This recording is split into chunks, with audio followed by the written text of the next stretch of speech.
Saul ने दाऊद को ऊपर से नीचे तक देखा। उसकी सही तौर से हिफाजत होनी चाहिए। चुनाचे उसने अपना पीतल का खुद उसके सर पर रखा और अपनी भारी ज़िरा भी उसे पहनाई। मगर जब दाऊद ने उसकी बड़ी तलवार भी लगा ली तो उसका हिलना और चलना फिरना मुश्किल हो गया। उसने फूले हुए सांस से कहा, ये सब चीजें मेरे लिए बेफायदा हैं। मैं ना तो सिपाही हूं ना सिपाही की तरह लड़ सकता हूं। मैं वही हथियार इस्तेमाल करूंगा जिनका मुझे तजुर्बा है और जिन पर भरोसा करता हूं। दाऊद नीचे वादी की तरफ दौड़ा गया तो साउल बड़ी परेशानी और घबराहट से उसे देखता रहा। जाते जाते दाऊद ने उस नाले से 5 चिकने चिकने पत्थर चुनकर अपने चरवाहे के थैले में डाल लिए जो उसके पास था। फिर उसने अपने फलाहन का जायजा लिया और अपनी लाठी लिए हुए उस द्योकामत फिलिस्ती पहलवान की तरफ दौड़ा। उधर जूलियत धाड़ धाड़ कर अपना चैलेंज दे रहा था।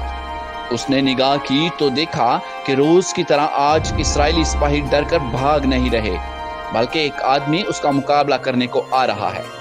उसने दुबले पतले दाऊद को देखा और ये भी कि उसके पास सिवाय लाठी के कोई हथियार नहीं, तो उसे बहुत गुस्सा आया। वो कहने लगा, क्या मैं कुत्ता हूं जो तू लाठी लेकर मेरे पास आता है? फिर वो अपने देवताओं के नाम लेकर उस पर लानत करने लगा और ललकार कर कहने लगा, तू मेरे पास आ और मैं तेरी लाश हवा के परिंदों और जंगली दरिंदों को दूंगा।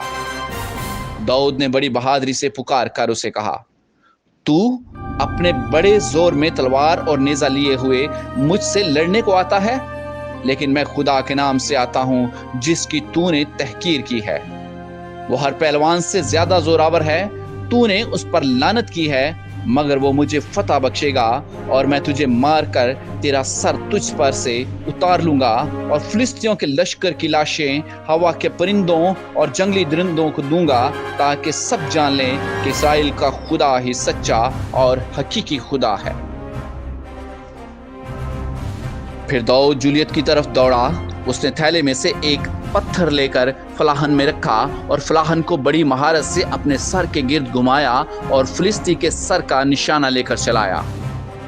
पत्थर हलाकत खेज रफ्तार से हवा को चीरता हुआ सीधा फिलिस्ती के माथे पर लगा और उसके सर के अंदर घुस गया और वो चकरा कर जमीन पर गिर गया। वो यूं बेहिस और हरकत पड़ा था जैसे मरा हुआ कुत्ता। दाऊद दौड़कर उस फिलिस्ती के ऊपर खड़ा हो गया और उसी की तलवार खींचकर उसका सर काट डाला। फिलिस्तियों ने देखा कि उनका जबरदस्त पहलवान मारा गया तो वो नहायत खौफजदा और बदख्वास होकर मैदान जंग से भागे। इस्राएली सिपाहियों ने उनका पीछा किया और उनके शहरों के फाटकों तक उन्हें मारते गए। खुदा ने दाऊद के वसीला से उन्हें बड़ी फतह और रहाई बख्शी।